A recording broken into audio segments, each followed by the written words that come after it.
Good evening, everybody, and welcome to Charlton Live, sponsored by PSF Steel Limited. My name is Louis Mendes. Hope you guys are all well on our first show back from the international break. On today's show, then we will, of course, be looking ahead to Saturday's home game with Southampton at the Valley. Plus, we've got much more to go on. Let's see who's joining us on the show this evening. First of all, we've got a man who, well, you wouldn't let him in certain buildings. Top right there is Tom Wallen. How you doing, Tom? Based on what? The hat, the tash, or the shirt? I can't decide. It was not the shirt. Mainly the tash. But when you've combined it with the hat, I'm actually quite scared to. I'm hoping that Nathan still can't see you. Mexican, I would say. Very Mexican. What's that based on? Did Wales achieve something? I sort of lost track of the internationals because England qualified without conceding a goal, so I didn't really need to worry about it. Yeah, boring that. Much better to go through the playoffs. What's funny is Wales won 7-1, but that wasn't the story of the night because obviously the Scotland game was so good. So yeah, fair enough if you're going to do that in the last minute. But playoff against Bosnia, I think it is, and then maybe Italy. So yeah, they're not going to go to the World Cup. But nah, I could have told you that 18 months ago. Right, bottom right of the screen, in his Christmas jumper with is that Star Wars on it? It's Mark Newbury. How do you, Mark? I'm good, mate. I'm good. I just thought I'm not the most ridiculous dressed for like I normally am, so I'll take that. I feel like as well, for those of you watching on YouTube, I'm actually still, I've literally only just got in from work, so I'm still wearing a shirt. And this is the one show I've bothered to dress up for. And Mark comes dressed looking like someone who might be arrested for types of crimes. And then, well, I mean, Mark's wearing a Christmas jumper. I guess you can't moan too much. Nathan Muller joins us as well, but I'm left you look pretty normal, Nath, which is a nice change. How you doing? I think that's probably the nicest thing you've ever said to me, mate, to be honest. So thanks for that. But I can't see Tom, so I'm actually quite relieved I can't see this silly hat. Oh, there he is. Oh, he's back now. Oh, he is. Is that a Jamaican hat?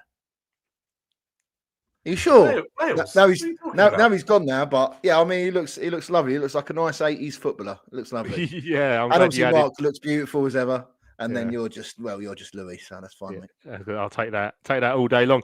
Excellent stuff. Yeah, Isaac says, scrap the agenda, Louis. Let's talk about Bill and Ben, the flower pot men, being an addict in top right there. He looks like someone who's hiding in bushes, definitely. Right, so on today's show, anyway, we're going to look ahead to the Southampton game. It's got to that point of the year as well, where I think we can now rate all our summer signings as well. So we're going to do that today. I look forward to doing this every year. Normally it's quite a passive aggressive thing I do to try and get you all to say that the recruitment was really bad in the summer, but not this time. We can actually quite enjoy it and say how good our summer signings have been. So we're going to do that. Then of course we will focus on Southampton this Saturday. Martin Sanders is going to join us, Football Martin, on YouTube. Tell us all about the side that Will Steele is not still Will managing. We'll look ahead to that game. We'll hear from Nathan Jones, the Addicts boss, as well. We want to hear from you guys as well. Those of you joining us in the chat. Sam, first one in there, says, evening, everyone. Feels like longer than 2 weeks since we played at home. It's because it is, Sam. But looking forward to Saturday. This match should be another challenge. Yeah, let us know your thoughts ahead of Saturday. You can email us, studio@charltonlive.co.uk. You can tweet us at Charlton Live, or do what Sam did, and plenty of you have done in the chat section, and put a comment in the live section on YouTube. Tom, I mean, before we dive into the signings, we've had a couple of weeks to reflect on our defeat at Wrexham, illness and injury ravage. Hopefully, we've had some time to get some of those players back now, particularly the ones that were ill. You think a couple of weeks down the line, we'll hear from Nathan on it later on. They should be feeling a bit better now. So, yeah, exciting game, this one. Obviously, there's the narrative of it being Nathan's former side, but more importantly for us, it's a home game where we are absolute top quality. So looking forward to it. Yeah, definitely. And obviously the other home game against a newly relegated side, probably could have got more from. And obviously away against Ipswich, that was a bit of a famous night, wasn't it, so far this season? So yeah, I'm really looking forward to it. I think you're right. When you reflect on that Wrexham game, it was a missed opportunity, really. I didn't think they were brilliant. I think Joe said it on the podcast. The fact that we've been there twice and lost both. I think the first one you can kind of forgive because they knew if they win, they were going up, and the scenes at the end, that was just one of those days. But I didn't think this time they offered a lot. And I think if we weren't ill and we went there with a fully fit side, we probably would have got something, and maybe even based on the performance, deserved to get something from it a few weeks ago. So yeah, you put that to one side, as you say, the illnesses and all of that sort of stuff, and we're back at home now, and we know how good we are at home. And Southampton, obviously, in a world of trouble. I know since Will Still's left, and they've brought in this temporary manager, that they've got a couple of wins. And me and Nath were just saying before the show that actually their XG is pretty good, and really they're just very high on XG and very high on missed chances. So what that suggests is actually they create a lot, and they've just not been scoring them. So at some point that might click, and you just hope that it's not this weekend. But it feels like we haven't had football for a long time, sort of club football, as Sam was saying, particularly if you don't travel away. So it'll be nice to be back at the Valley on Saturday. And yeah, it'll be a tough test. And as you say, it's another one of Nathan Jones's sort of enemies. But at the same time, we seem to be coming up against one of those every single week, don't we? This one maybe more than most, but yeah, it's not uncommon. Yeah, literally got another one on Tuesday as well when we travel to Stoke. Good point here by Stuart. I must remember to make note of this for Saturday. Not sure how I'm going to be able to deal with a 12:30 kickoff after watching the Ashes all night. So don't forget early kickoff. I like the early kickoffs personally, but yeah, it is quite difficult if you're going to be up with the Ashes all night starting tomorrow night, isn't it? Down in Oz. So yeah, exciting weekend of sport coming up. Mark, I don't think Southampton will fancy coming down the Valley. You know, I spoke to our Southampton fan who's going to join us a bit later on, Martin, during the week, and he didn't sound very confident. You know, Mark, Tom mentioned those 2 wins they've picked up, but he did point out one of them was against Sheffield Wednesday, who, you know, they put up a fight, but on paper most teams are expecting to win that, and one was at QPR where apparently Rangers had quite a few chances in the second half. So I think they'll look at coming to the Valley and not cherish that at all. They're not relish it at all.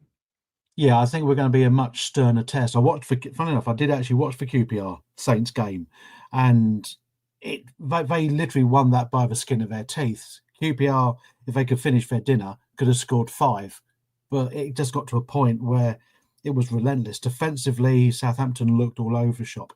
I think more of a concern is the attitude, because obviously their new interim managers are under 21 coach, and they said, we're now playing for him, but if your players aren't playing for your manager and he gets sacked, I think you've got to look about the attitude of those particular players, whether they just thought they were too good when they got relegated or what it is, because they've got some decent players, very good players. But, you know, if they're not going to listen to the manager, I think it goes through. And how much can an interim guy come in and change that round? Yes, they've beat Wednesday, but, you know, Wednesday are floundering with the problems they've got. And QPR have been hot and cold. And like I said, I watched it and I thought QPR could have actually got something from it.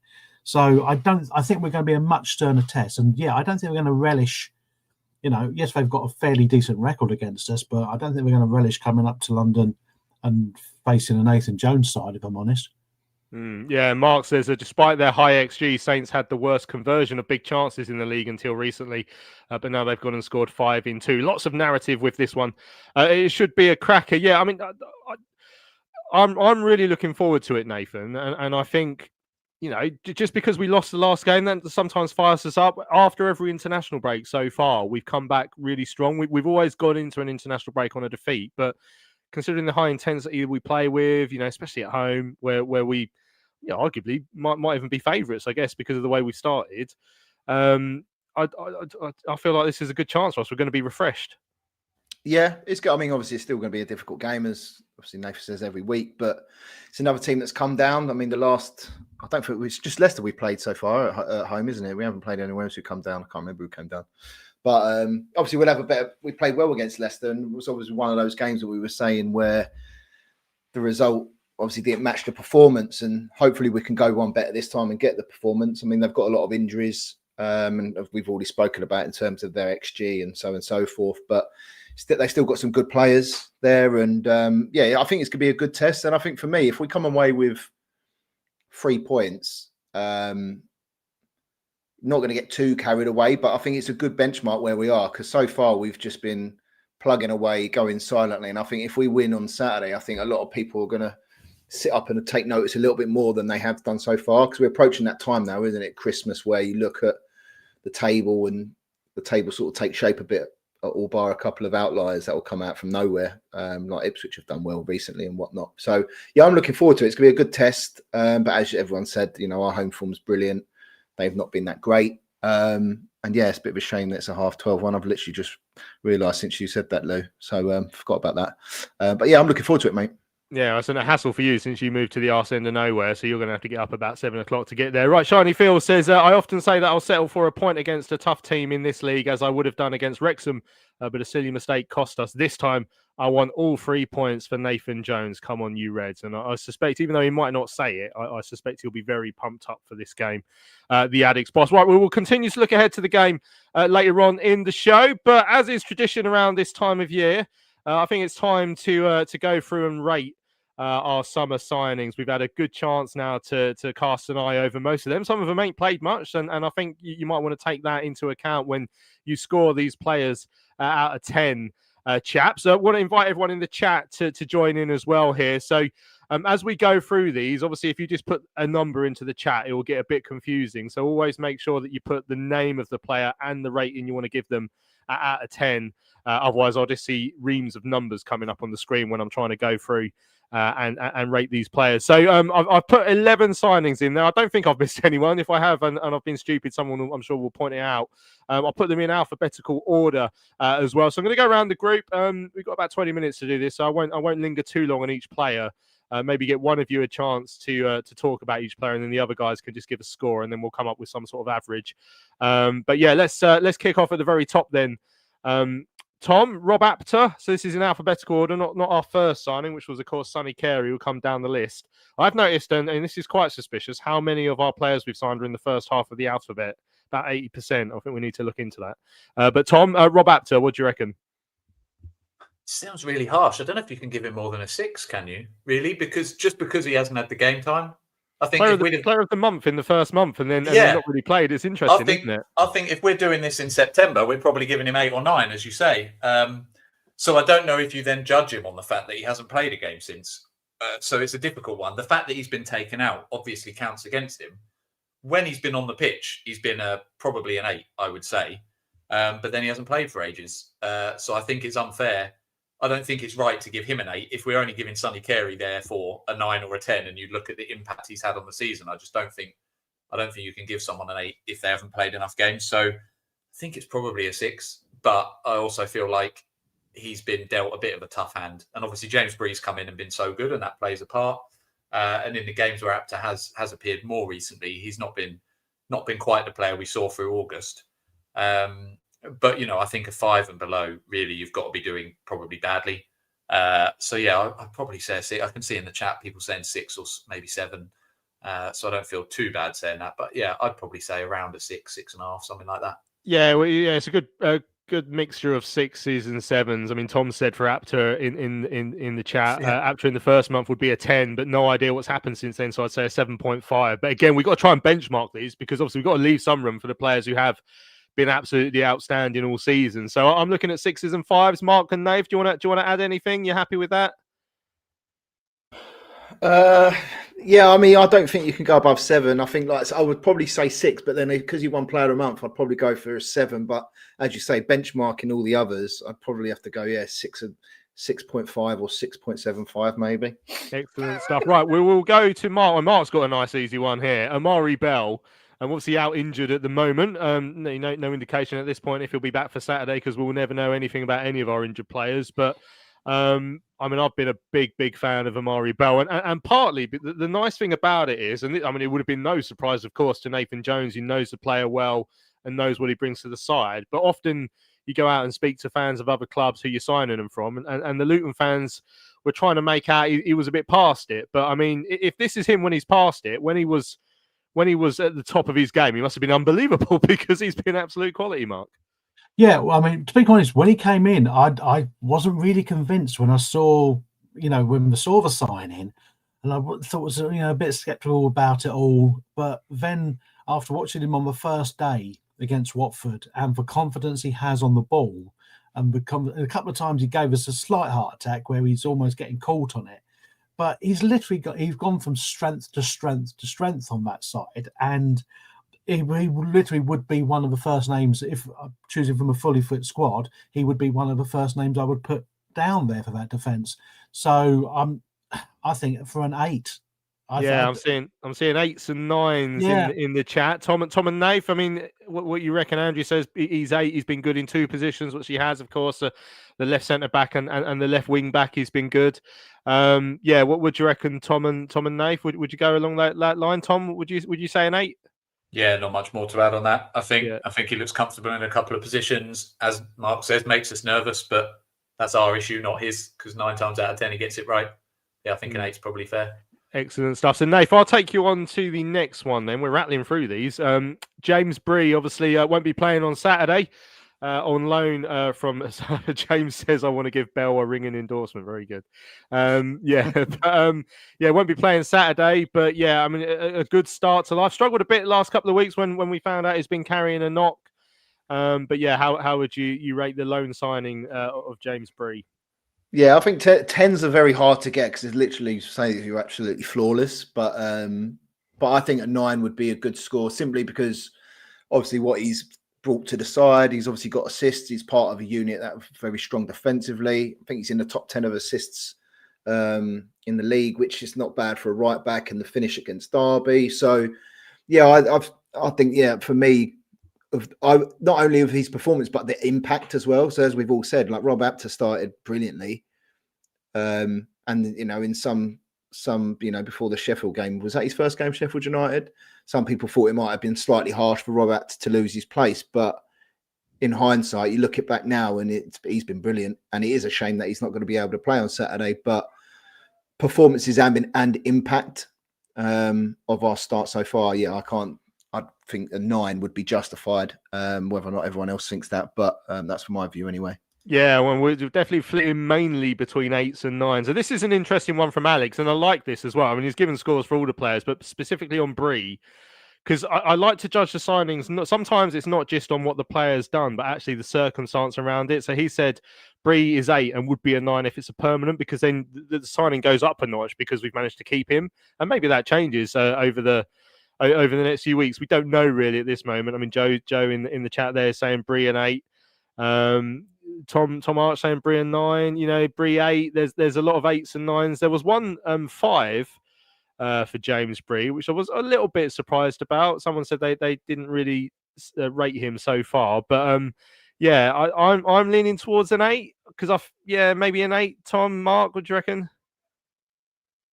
Yeah, excellent stuff. All right, so we're going to put that down as an 8. Right, we've made it back round to the hat-wearing maniac, which is Tom Wallin. We're on to Reece Burke now. Obviously, another player who's at times had some time out injured. But how would you rate Reece Burke's start to life as an addict? Probably a 6 as well. I was thinking maybe a 7, like his danger from set pieces, and he got a goal a few weeks ago. But I think if you're giving Apter a 6, I'm not sure because Burke, I don't know, I haven't looked at the game time between them, but Burke obviously wasn't a starter initially either. And so I think if we're judging Apter based on the amount of games he's played, then I feel like Burke may be the same as well. I think he's done well, and I think he's a threat when he hasn't really put a foot wrong necessarily, not that I can think of. But obviously he's had an injury, as you mentioned, and didn't start the season. So I think, again, he's somewhere between a 6 and a 7. And again, just putting that in the context of the likes of Bree, Bell, I'm assuming Carey that's coming up as well, and maybe even Tanto, possibly. Although his game time, again, will count against him. I think there are players that, we can't give them all 8s, 9s and 10s. So that's probably why about a 6 or a 7. Again, I'd be interested to see what people are saying, because I can't quite decide between the two, a bit like Apter, really. We're having a few... We're having a few 6.5s coming in, which I think might be fair because, he's probably done a little bit more than Apter because he's played a bit more, it feels like. I mean, someone will look up the stats and tell me I'm wrong there, but it feels like he's played more games. Because Mark says 6 is harsh for Apter. But again, I guess you have to take into account that since the first month of the season, he's not really played much. So there's lots of things that come into these ratings, and sometimes it's not just what the player has done, but if they've not had the chance to repeat what they've done, then that goes against them really, when it might not even be their fault, because like we say, Rob Apter behind Bree in terms of selection recently. I'm tempted to put a 6.5 for Reece Burke. Well, there we go. Alex says Apter has 20 more minutes this season than Burke. Well, that's interesting. Yeah, well, that's a. Tom says Apter's played 6 and Burke 8. So in terms of like actual appearances rather than minutes, yeah, it's an interesting one. Yeah, Alex says that's in the league. Yeah, for Burke. Yeah, cheers for looking that up. Yeah, I'm leaning towards 6.5. I feel like when he has played, he's been really solid. I know we're not allowed to use that word, but he's been a decent player, right? This will be interesting. Sonny Carey. I mean, we try and keep it to 10 or lower because we're doing it out of 10. Like 500 would be a bit much, but I mean, he's been outstanding for us, Mark, isn't he? Mark keeps getting the easy ones. Yeah, I was thinking if I gave him anything less than 10, that the people in the comments would drag me out of my house and shove my Christmas tree somewhere where it's not going to light up.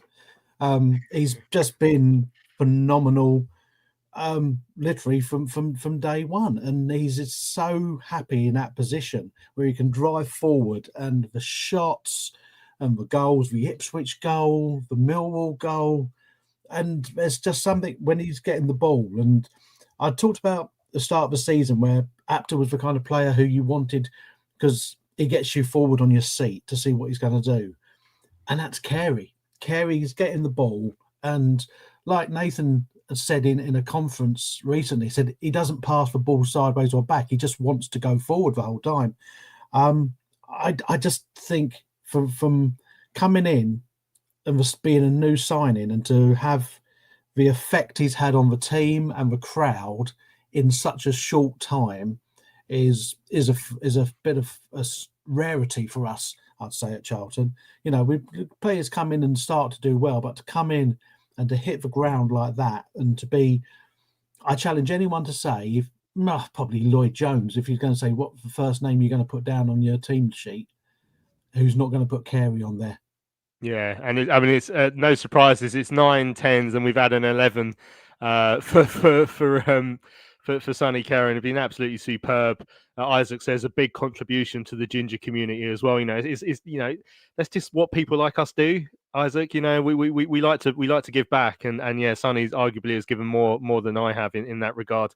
But yeah, as Mark says, every other answer than 10 is wrong. The only Freeman's 10 says cannot fault him. Yeah, it's I can't see anything other than a 10. I think even 9 would be harsh. So yeah, I'm going to go for 10 if everyone's happy with that. Right, we are down to Onel Hernandez, obviously the latest signing that joined us on the short-term deal up until January. Obviously, minutes have been relatively limited.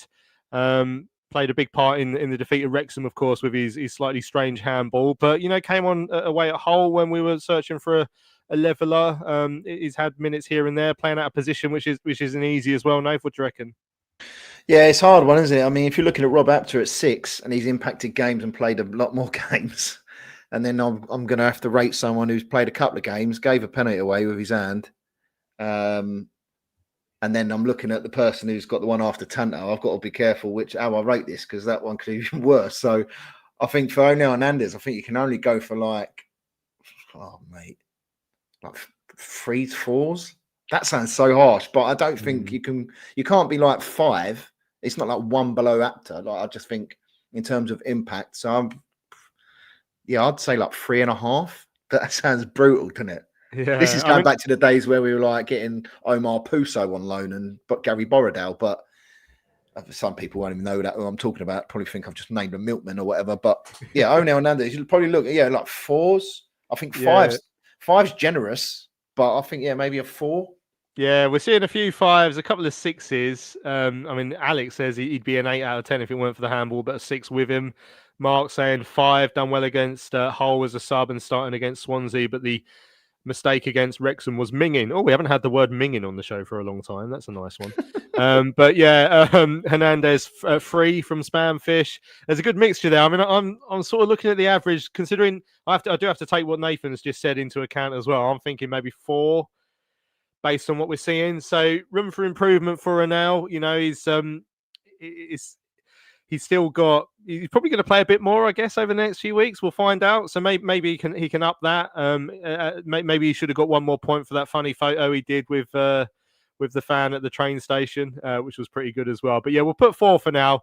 Hopefully there's room for improvement. Maradona regen, says Isaac. Excellent. Right, let's move on to Thomas Kaminski. Tom, your namesake. What would you reckon of the goalkeeper so far? Maybe a 7, I think. I think if you look at where we've rated other people, he's obviously played every game, so he's going to impact more than Apter. I'd argue he's impacted more than Burke in terms of his minutes and some of the saves he's made. But I would argue Bell and Bree have stood out more in terms of their contributions. So I think, perfect spamfish. I wonder if he's done it on purpose, but if not, that's excellent. So yeah, I think look, some of the saves he's made have been great. We've kept a lot of clean sheets. Although subject to spamfish's comments, maybe he hasn't at home. But I think to get him to sort of an 8 or a 9, I think his distribution needs to improve a little bit. And also, there's been a couple of times. I mean, the potential penalty. I can't remember who it was against down at the far end at home. I think it was down at the far end anyway. Was that the Watford game? Is the first game where he very wiped first someone game out? of the I can't season? remember. Yeah, I think it was. Yeah, Nate's nodding as well. So there was that, and then there's just been a couple of other times, and I'm sure someone said it to us. He's a bit tentative off his line before he came in, and we've seen it on 2 or 3 occasions. But apart from that, look, he's keeping a lot of clean sheets. We're winning games. The defence has been pretty solid. So I think a 7's probably fair in terms of where he fits amongst the others. A good solid keeper, and I would say an upgrade on Mannion and Maynard Brewer and the people we've got in the building already as well, which is good. Yeah, Spamfish said he's a great shot stopper, but he misspelt it, which was quite funny. But yeah, he went for 7. I'm looking at a few 7.5s and 8 from Marks. Jordan Jay Doran said 7. An 8 from Dean. Isaac saying can't give him less than a 7, no more than an 8. So what's that? 7.5. Kaminski 6 from Jay. I'm feeling 7. I'm feeling that sort of in the middle of what people are saying. Right, on to Mark again. Well, this is an interesting one. Charlie Kelman, Mark. Probably plenty we could say about this one. Unfortunately, out injured at the moment. Well, the thing is, if you look at it at sort of like results from goals scored, you'd mark him down low. But what you've got to look at is his effect on a game, the work he's done, and the fact that it must have been playing on him to not score so long to come in. And the relief after he scored was just palpable for it. And he does help out with the team. He doesn't hide. I think, if anything, I'd probably give him a 7 for results and an 8 for attitude. So and I think, we've said ourselves, he hasn't got the service he probably needs to be more prolific as a striker. And we've said it after he's gone off, sometimes the balls have been going in a bit better. And we're thinking, if Kelman had been on, he'd have been on that. So he's been unlucky. And, he's had blocked shots and stuff like that and cleared off the lines. But he's not hiding and he's not sulking. He's doing his job for the team. So a 7.5, I think, considering we're going to have half points, I'd give him a 7.5, like I say, 7 for results, 8 for attitude. Yeah, in the chat, I'm seeing a lot of 7s and 6s and 8. I saw a 9 as well. Kelman, his contribution to games is an 8 from Jay. Dean says 7. Freeman says 6. Dudley says 7. I think we're floating around a 7. I could see the temptation to put him 7.5, but I think I can't have him just half a point behind James Bree and Amari Bell. He brings a lot to the side, but maybe just a little bit more output in front of goal, which I suspect will come now. But yeah, I'm thinking 7. I hope hopefully that's not too harsh. Right, let's rattle through. Let's get on to the next one, which is Harvey Knibbs. Nathan, what are you thinking? 10 because it's Tom's favourite song. No, I'm only joking. It's hard, isn't it? Because I think Rob Apter's a 6 and he's impacted a lot of games. Knibbs has found it hard to come in because of Carey. And when he has come in and Carey's dropped deeper, he's not really offered that much, but he needs the minutes to get up to speed. So I'm thinking just simply for the first goal, which was Lim's first goal back in the Championship, I'll probably go with 5.5. Same again, sounds a bit harsh, but I can't have him on par with Apter. I don't, in my opinion, I don't think he's impacted it as much. But yes, it's interesting because obviously, I mean, they both scored a goal, haven't they?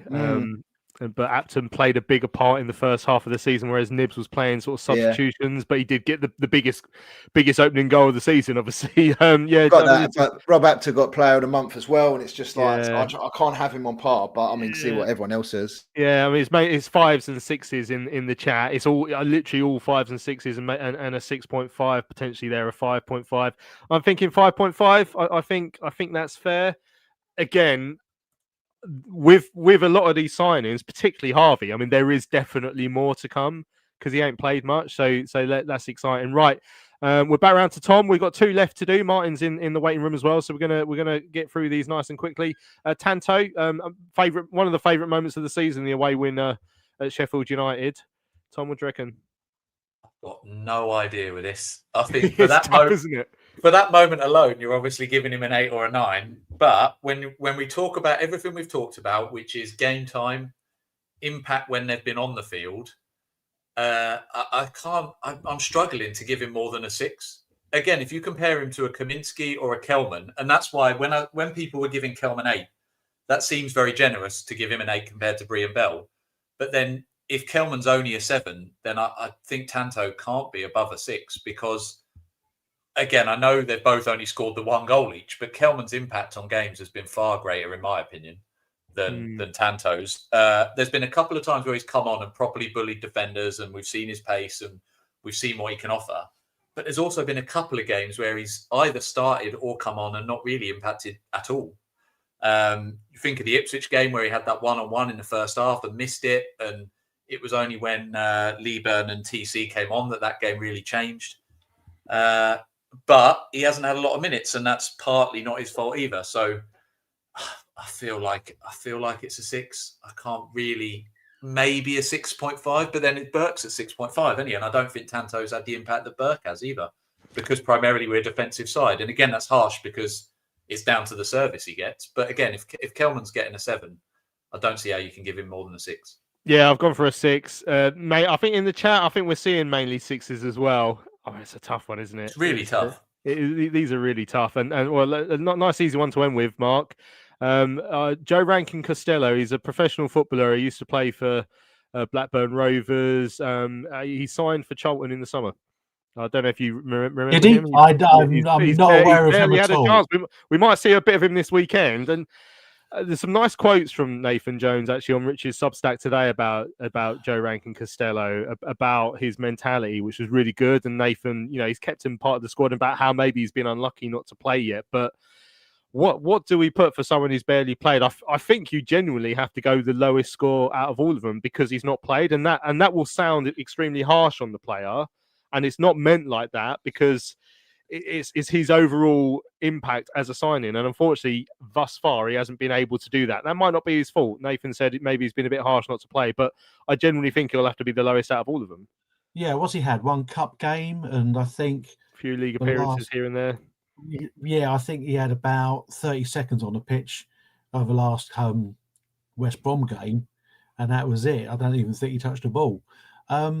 Yeah, I don't see how you can rate him. I mean, it's don't want to give him a 0 because that would just be harsh, because it's not his fault he hasn't played, because he's probably is too versatile for a bit. And like Nathan had said, he is patient. He understands it's a squad game, and over a season people will get injured and he'll probably get a chance. So I would probably just put an asterisk next to his name, and then possibly after we see him for a few more, we can come back and add a score to him. But yeah, it's hard.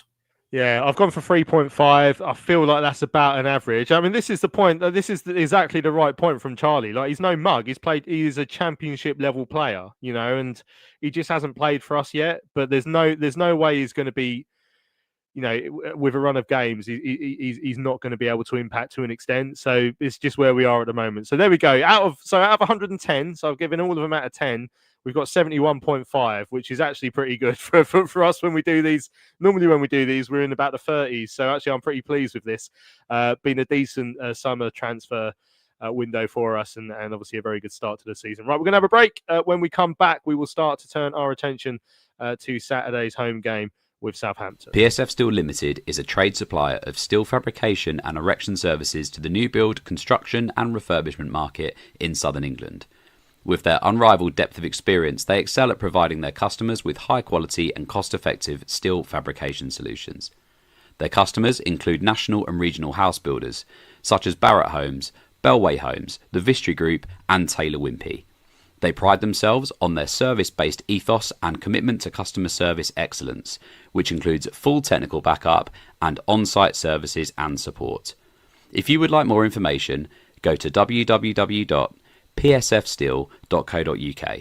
That's www.psfsteel.co.uk.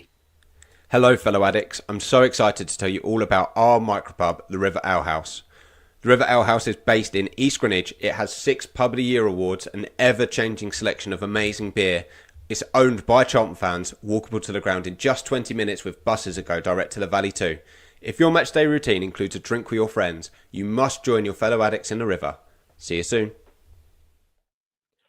Right, welcome back to Charlton Live. This is the big match preview. Time to turn our attention to Saturday's home game with Southampton at the Valley, 12:30 kickoff.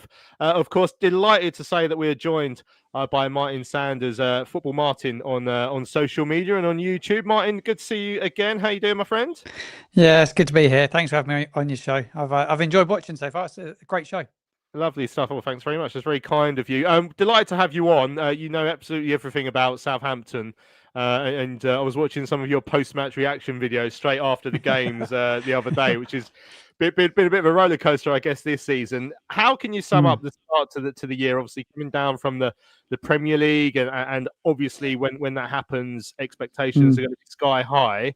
But it's never a good sign when we're in November and you're already got brackets interim against your manager because you've had to let one go. I mean, what on earth has gone on down there this year? Yeah, it's been a bit of a mess, really. Last year was tough. You know, it was awful, wasn't it? We only won, 2 games all season. It was a terrible Premier League campaign. Yeah, a lot of players are still here from last season, but we should be a lot better than what we've been in the opening games of this Championship campaign. We've been way short of what's required to compete at the top end of this division. They took a long time to choose a manager. They sacked Juric. They decided Juric wasn't fair for them back in April when we got relegated up at Spurs. It was a long time coming. We knew at Christmas we were going down and Juric couldn't turn the tide. He wasn't the man to take us forward. So they had plenty of time to decide who it was going to be. And they announced Will still early. They decided he was going to be the man early doors. And it wasn't like they've rushed the decision. They took their time and give him a 3-year contract. He was, a European manager. He's British. He's British. He's only managed in Europe. So it was always a gamble at his age. It was always a bit of a punt. And a lot of fans were a little bit skeptical about it. And that Football Manager kind of followed him everywhere. Everywhere he went, he always kept. It's a bit of lazy journalism I found with a lot of people, and it kept coming back around all the time. And so what we started okay against Wrexham, but we got through late doors. It was a late winner from Jack Stevens, and it was topsy and turvy. We were really struggling to find any real rhythm, and it just needed a bit of time. It needed if he was their man, and they decided he was the man, he needed a bit of time. But I don't know if he really got the buy-in from the players that I think we all expected. Martin, one player in particular that will be of interest to Charlton fans is Joe Aribo. Came through at Charlton. Obviously, has had some other big clubs that he's played for, and we saw glimpses of him last year in the Premier League. It doesn't look like he's played an awful lot for you for this season, but when he has played, how's he been? And what does Southampton fans make of him generally? Is he someone that you feel should be getting more game time? Interesting one, Joe Aribo. It's an interesting question, Tom, to be quite honest, because he was in the bomb squad, really. I think he pretty wanted out in the summer. He wasn't deemed to be a part of Will Steele's plans and was nowhere near the first team squad. He didn't make the bench. We had a bit of an injury crisis in recent weeks in central midfield, and there was a lot of noise around recalling him because he didn't get a move. Sam Adozie was another one. Just couldn't get a move. He's one of the highest earners at the club, and he come back in a couple of weeks ago. He looks way short of any match fitness, really. Whether he really features again for us, I'm not sure. Will still only wanted players that were here, and he made it clear that anyone that didn't want to be here weren't going to be a part of his plan. So reading between the lines, I don't think Joe Aribo really wanted to be at Southampton this season. That he won't play a major role between now and Christmas. I think he'll leave. Look, he did all right last season. He's one of the players to come out with a little bit of credit. He could play in multiple positions. He played left centre back. He played all over the place. He's a really versatile player, and what we paid for him and what we've got out of him has been pretty decent. But time's up. His contract's ticking. It runs out in the summer. I don't think he'd be a Saints player past the January window, to be honest. Hello, mate. Yes, obviously we touched on the managers have gone already. So you had Will sort of gamble, as you said it, and obviously on to your next one now. Look at your stats. It looks like obviously you're creating quite a lot. You're not taking the chances, which some people may say it's a bit harsh on the manager to get fired if people aren't taking their chances, I guess. But I mean, in terms of the consensus of all the other Saints fans, what are they looking now in terms of your next appointment? Are you sort of looking at maybe the second getting it full time, or you maybe going down the Russell Martin route, or is there somewhere else that you want to sort of experience or try and gamble again? It definitely won't be Russell Martin, as much as he's liked by some Saints fans. I liked him. I thought he did all right, but I think behind the scenes he maybe fell out with a lot of people. They don't particularly like him. He doesn't particularly like them, so I don't think he'll be back. I think they've struggled to find anyone that's suitable. That's kind of the noise that's coming out of the club through sort of some of the media outlets that they've interviewed, and they just haven't found the right man at this moment in time. Eckert did okay in the 2 games. Look, we had to put it into context. He stepped in to take the game at QPR away, and the game against Sheffield Wednesday. 2 sides that are pretty poor. Let's be quite honest. QPR penned us in for the last 30 minutes, and we were lucky to get out of there with anything, to be honest. We were woeful. 30 minutes, they peppered us. I think they had 36 shots at goal in the game, and we were lucky to get out of there. We were really lucky to get out of there with anything. We played Sheffield Wednesday at home. They had good chances to get to score against us. You know, they wouldn't have won the game, but they had chances. We got it over the line. We looked better than we had done in previous weeks, but I still think, you know, a lot of people argue my point. I still think Will still would have won both those games, or certainly would have won the Sheffield Wednesday game. But I find it a bizarre sacking. You know, they've sacked him without a plan B. Why would you get a man? You put your faith in him. You give him a 3-year contract. You got to pay to get him out, and they've got no backup plan. And by the looks of it, at the moment, it feels like they want to appoint Eckert, but he's going to have to prove himself in the next 3 games. I see Charlton as the toughest of our 3 fixtures. I see Charlton, Leicester, and Millwall away. We've got Leicester at home midweek. I see Charlton as being the toughest. I'm not just saying it because I'm on your podcast. I just see it being, we all know what Nathan Jones, how he plays, how he sets up. He'd be desperate to get one over on us at the weekend, like desperate. So for me, I think it's a really, really tough game at the weekend. Tough one for Eckert. It looks like he could have lost Paul Trollope, his assistant manager. He was working under Steele. He's going to go to Wolves to work with Rob Edwards by the looks of things. So, leaves the coaching side a little bit short on bodies and experience as well. Hey, Martin. Talking of our gaffer, I don't quite understand the amount of venom which I hear from Saints fans towards him. He was only there, manager for 8 games, and a lot of it was he'd gone in, and a lot of the players were like, "Well, we're Premiership players. Where's this guy come from? You know, we're not going to listen to him." I mean, he's proven with us that he goes in somewhere with a plan and says, "Right, it might not be the season, but if you do what I tell you to do, we will get success." And we've proved that through last season, the run we went on after Christmas to where we are now. And it doesn't seem like he got a particularly fair shake. I mean, I know he got a very nice full wallet out of it, but it seems like there seems to be an unnatural amount of venom towards him where he actually really wasn't with you for that long. No, he wasn't. He wasn't there for long. He came in during that World Cup break. I think a lot of the fans, when the appointment was made, were not particularly keen on it. I think we looked at it and thought, I think we wanted a really ambitious appointment after Hasenhüttl left. Jones come in. Obviously, Rasmus Angerson, who was our sporting director at the time, he's still involved within the ownership of the club. I think he'd been looking at him for a long period of time. I think he quite fancied him at Brentford when he was there. So they've decided to go with him. And look, he struggled to get the fans on side from the get-go.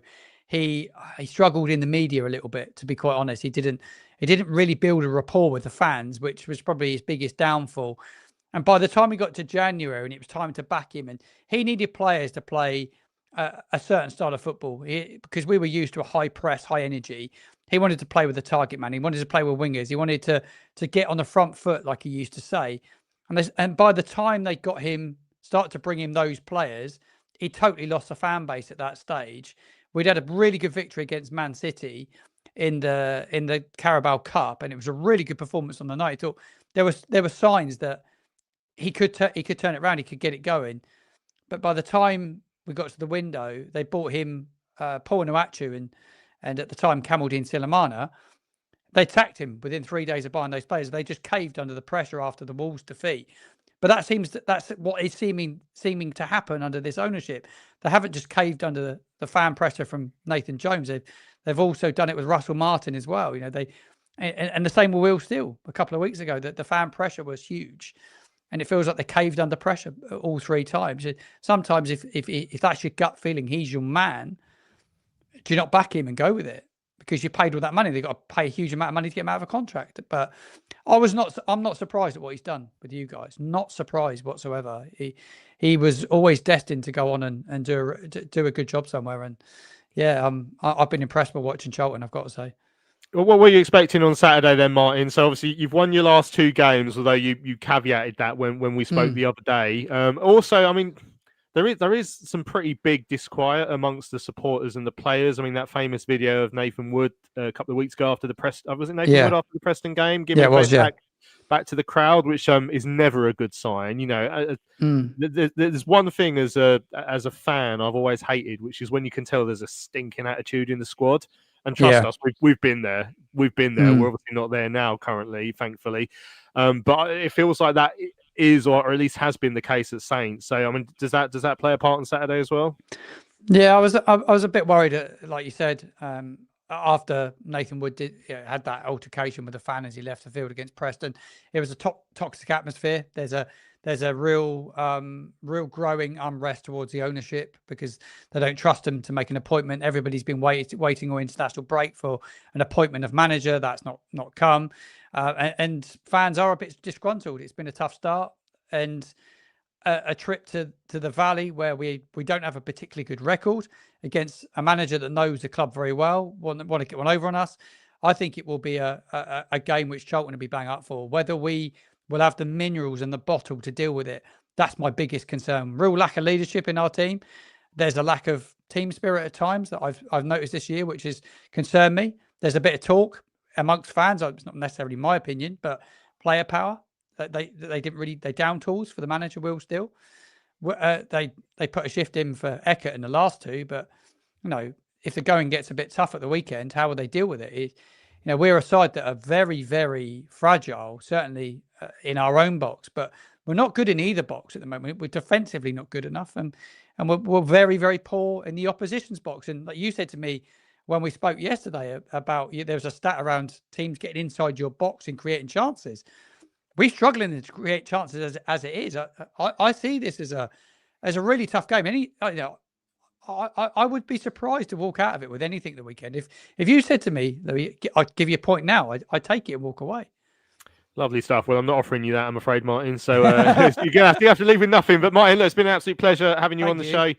Thanks for your time, and good luck for the rest of the season. There we go. That's Martin, Football Martin on YouTube. Check out his page. Does some really good Southampton content. Right. We sort of run out of time, and I thought it'd be quite hard for Martin to answer about whether he thinks they'll keep Bree, because while they don't have a manager, what's the answer to that? You don't really know, because Mark was saying we could talk about him, but yeah, I think the question is, are we going to be able to keep him? I just don't think there's a way you could have answered that now. So I didn't ask that one today. Right, let's hear from Nathan Jones ahead of the game against Southampton. He did mention to Rich earlier that he would like to keep Bree, of course, but this is him talking to the club, looking ahead to Saturday's game. A couple of weeks off. How important has that international break been? Yeah, it has been actually. We've needed that. Just to, we had a few illnesses and had some injuries in that week leading into the international break. So it's given us a little bit of time to breathe and to have some respite and to get some work into people, but also for others to recover. You mentioned the illnesses. Has that cleared up now then? Yeah. That's all cleared up. And the players that were injured will be obviously a couple of weeks close to availability, but are any of them likely to be in line for a return to the squad on Saturday? Well, we've got some that were, everyone's a lot closer, obviously, because it's 2 weeks further down the line and we're in a better position than that. So whether they're ready to start or whether they're ready to really impact, then that's one thing. But look, yeah, we're in a better place. Moving on to Saturday, Southampton, a club you know well, are the visitors. How much are you looking forward to the challenge? Yeah, look, it's just another championship game for us. It's the next one. It's the Valley, big crowd against the next Premier League team. So it's a wonderful challenge for us, and it's why the first stage of our evolution, we wanted to be at this level to play in games of this calibre. So no, we're really looking forward to it. And they picked up back-to-back wins under Tonda Eckert. Have you noticed a difference in their approach and the way they play since the change? Look, we focused on the team since they changed managers, so that's the sensible thing to do. So what happened before, I have no idea, and what's happened since he's taken over. Yeah, there's obviously been an uplift in certain things along with 2 wins. I mean, they have an excellent squad. They have a top squad. A fantastic budget for the level. Spent a lot of money. They've sold, but they've spent a lot of money for the level. So they're going to be a very dangerous side. We know that. And last time we were at the Valley, there were those incredible scenes with Sonny Carey's late winner against West Brom. Got another bumper crowd on Saturday. How much are you looking forward to that atmosphere and being back there? Yeah, that's what I'm looking forward to. Going back to our house and to see our fans and to challenge ourselves in front of our fans. That's what we want. We're really looking forward to that, and that's the big thing I'm looking forward to. There we go. That's Nathan. Is it just me, or is he sat in the dark there, looking ahead to Saturday's game with Southampton? Tom, big one for us. That those illnesses hopefully being shaked off for a few players is going to be big for us. Lloyd Jones was ill at Wrexham. I think Kane Ramsey was ill, and when we spoke to him, luckily I survived speaking to him despite his illness. We're going to need some of these players back, but no Bree. We know that for a fact. We know there's players out injured still, and don't know, but I'd be surprised if 5 or 6 players come back this weekend. We'll put it that way. There are lots of selection dilemmas again. So the thing I've taken as a positive is, even though we lost at Wrexham, we really could have got something from that game in that first half. Second half was quite bad, but and obviously we found a way to beat West Brom. We even with these things adding up, we've still battled through games and put in performances that as fans we can get behind. Yeah, and you said it right at the start of the show, and I think we've referenced it every time. The international break came at the right time for us. It's going to be interesting now, without an international break for a while, whether we can sort of ride the next little wave that we have that's maybe not so great. But even saying not so great, as you say, we got past West Brom. Okay, it took it the last minute, but it's still a minute of the match, so it counts. And we were really struggling against Wrexham. You think of the fact that Ibi Fuller obviously had to play. I know he'd been brilliant when he came on against West Brom, but he'd had to start. I think Alafe started, didn't he, up front? Knibbs started, going back to some of the comments we were making about him. So not only were there established players that were feeling unwell, but we also had to make a lot of changes for that game. And having said all that, as we've sort of said, we could have got something from that. I thought in the first half there were chances. Knibbs obviously had the biggest one, but there were chances to go and win that. So we've had a couple of weeks. People are refreshed. As you say, I'm not expecting necessarily that, Godden's going to stroll back into the team or anything like that. But hopefully some of the players we have seen are back fit. The likes of Kelman and Doherty that had to take a step back, are they going to be able to go back in? And I think if we play as close to our starting 11 as we can, and we play at our best version of ourselves and all that jazz, then look, we should beat them. That's pretty straightforward. But there are a lot of ifs. There are a lot of ifs there, and they have won a couple of games now. So yeah, it's going to be an interesting one. There is obviously that added Nathan Jones thing that we spoke about earlier, and he'll want to get one over on them. But again, he feels that about every club. But yeah, I think defensively in particular, it'll be interesting because, as I said a little bit earlier, our team is built on that solid defence. And if we're having to shake that up again and play players slightly out of position, like when Arnell had to come on and obviously give away the penalty at Wrexham, that worries me slightly. But if we can get a solid defence and that's the foundation to build from, I think then we're in a pretty good place, particularly at home where our record's as strong as it is. Yeah, right. So, I mean, the obvious talking point, because there are a few selection headaches, but I mean, with Bree out, Mark, I guess we can focus on the right wing back. So, I mean, Mark Drury is saying if Bell is fit, then Ramsey has to go to right wing back. Otherwise, Apter. Rob saying Apter right wing back and go at this Southampton side. Kelman hopefully back and potentially Gordon back on the bench to impact, but we just don't know that really, do we? Hopefully. Tom would like to see Apter in there as well. Isaac's asking if anyone's seen a picture of Ramsey at a nightclub, worth a Google if not. And I did just Google it while Tom was talking. All I'm getting pictures of is Gordon Ramsey in a nightclub, so I don't think I could find it. But enough about Gordon Ramsey, Mark. Who would you play at right wing back? Ramsey, their left winger, young lad. Sorry, Gordon or Kane? Sorry, just to clarify. Kane, sorry, Yeah. I don't mention Gordon Ramsay to me. Yeah, it's the Saints left winger is pretty good, and likes running at people, and I think you need to have someone like Ramsey on that side. Then do you patch up the left hand side with Ibby Fuller? Go to a 4. It's hard to tell who's going to put in. I mean, it's one of the things we're just like peeing in the wind at the moment, because until we see the squad actually announced, because Nathan has kept the cards so close to his chest, we just don't know if one of them, 2 of them, 4 of them, everyone's back. We know it's not Edwards, but it's difficult to tell. So no, I think you have to have, if you have Ramsey there, Bree is going to be a big miss. So, I understand the calls for Apter again to go on that side, and he might come in with something to prove, to say, look, this is my chance. Bree's out. Let me do that side. I will put the crosses in. I will take people on, and we know how good he is attacking. So it wouldn't upset me, but I think Ramsey would be a safer choice. Left wing back, Nath. It's another tough one. Is it Hernandez played there at spells against Wrexham? I think TC started out there, if I remember correctly. I mean, it was a slightly different shape against Wrexham, but yeah, which would be the obvious choice. I'm not saying that, James. It's difficult, really, because I think it all depends on where. Because I think if Ramsey goes out on the right, I think you can afford to have someone a little bit more attacking in terms of Hernandez or whatnot, or Ibby Fuller. I think if you start with both Apter and Hernandez on both sides and Kane goes centre half, it's a very, very positive, very attacking formation, which might work. But I think the key for Saturday, whoever comes in at left wing back, I think especially what Martin was saying about how fragile they are and their mentality at the moment is to start fast and to try and get an early goal and test them mentally. Whether or not Nathan does that and goes with Hernandez and Apter as well, it could be interesting. But yeah, it's hard to say really, because as you said, Nathan doesn't give us any inkling of who's actually fit and who isn't. So I guess we'll have to wait and see. Yeah, we'll find out an hour and 15 before kickoff on Saturday. That is the fun of it. You have to try and find out who is actually fit by the time we get there. And Mark, so TC did actually play quite well there on the Wrexham game. I think defensively, like more perhaps than we're used to seeing from him.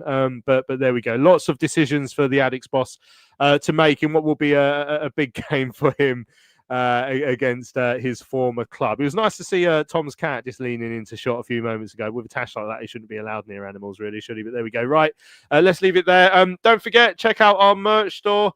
charltonlive.etsy.com for the Charlton Live fan in your life. They would love a Charlton Live mug for Christmas. I can tell you that for free. Make sure you check that out. Make sure you subscribe to our YouTube channel and wherever you see our podcast on social media, in the podcast apps as well, so you never miss another show. Our next show is going to be Sunday morning at 10 a.m. when we'll look back at the Southampton game and of course ahead to Stoke on Tuesday. But for now, massive thanks for everyone who's joined us in the chat. Hope you've enjoyed it. Thanks for your comments, which have kept us laughing throughout the show as well. Tom, Mark and Nathan, it's been an absolute pleasure as it always is. Cheers, you're welcome, mate. Lovely. Cheers all. Be safe, be lucky. Well, I will try and be both of those things, Nathan. Thank you. Right, I'm Louis Mendes. This has been Charlton Live, sponsored by PSF Steel Limited. Thanks for your time. We'll see you again on Sunday morning.